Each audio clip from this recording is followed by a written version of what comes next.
Alright guys, subscribe if you feel like it. Now James Harden calling the Philadelphia 76ers president Daryl Morey a liar is just the beginning of what he's going to do to make the Sixers even more uncomfortable, and pretty much every analyst on ESPN has been saying that all day today. Now Harden wants the Sixers to trade him to the Los Angeles Clippers, and he's willing to go to great lengths just to make sure that Philadelphia doesn't bring him to training camp. Now, from what we can see, Harden is unhappy with Morey over the lack of a long-term maximum level contract, which he expected this summer. Now, the 10-time NBA All-Star has requested a trade from the Sixers, and he only wants to get traded to the Clippers.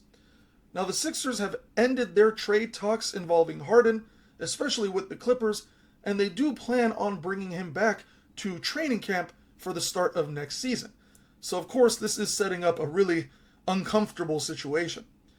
Now, the Sixers agreed to search out a trade upon Harden's request, especially after he agreed to pick up his $35.6 million player option for next season in June.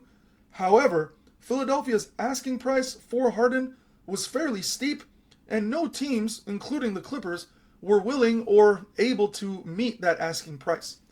Now, the Sixers believe that they will be a championship contender even with Harden's return alongside Joel Embiid, and the team is determined to find a way to make it work with Harden next season. However, according to NBA insider Sam Amick of The Athletic, Harden no longer wants to play for the Sixers, and he has no plans of taking part of it in training camp. Now, this guy, Harden, he's requested trades from the Houston Rockets and the Brooklyn Nets, and he got traded by both franchises. And in 58 games for the Sixers last season, he averaged 21 points, 6.1 rebounds, and 10.7 assists while shooting 44.1% from the field and 38.5% from beyond the arc. Now, honestly, those are pretty good numbers, and they might warrant like a $25 to $30 million contract. Of course, he's getting paid a little bit more with his experience, so around 35.6, especially with the new CBA, it kind of makes sense with what he's making. But with all the drama that's coming with him, I mean, he's honestly starting to sound like the next Kyrie, and it honestly sucks for any team that actually drafts him because he's just making it such a pain to be with them.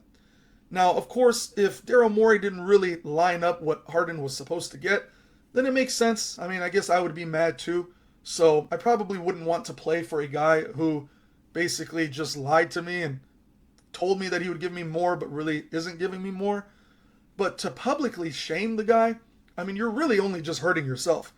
I mean, if you think about it, all of these GMs are pretty well connected because they're constantly trading with each other and talking with each other. So for you to publicly bash him is really only just going to ruin your own future. And even though he's a really good player, I don't really see him making the same money that he's making, especially taunting teams the way he is. Now, back to his stats, he was shooting 86.7 from the free throw line last year, which is really nice. And he actually led the NBA in assists per game for the second time in his career. Now, if Harden isn't traded before training camp starts, and he holds out for more than, let's say, 30 days, then the Sixers can prevent him from entering free agency in the summer of 2024. Now, since Harden is in the final year of his contract, different NBA holdout rules would apply to him if he decided not to report to training camp and play. And similar to like what happened with Ben Simmons, if he doesn't practice and if he doesn't show up to training camp, then the team could fine him literally the price of what he would make per game just in training camp. So he's going to lose a lot of his $35.6 million too. But it's going to be interesting to see how it turns out. Maybe Daryl Morey does trade him, but to be honest, with the way this guy's acting, you got to keep some stuff private, man. I mean, talk to the GM yourself, have your team talk to him, do something privately. But doing it publicly, it's just unnecessary.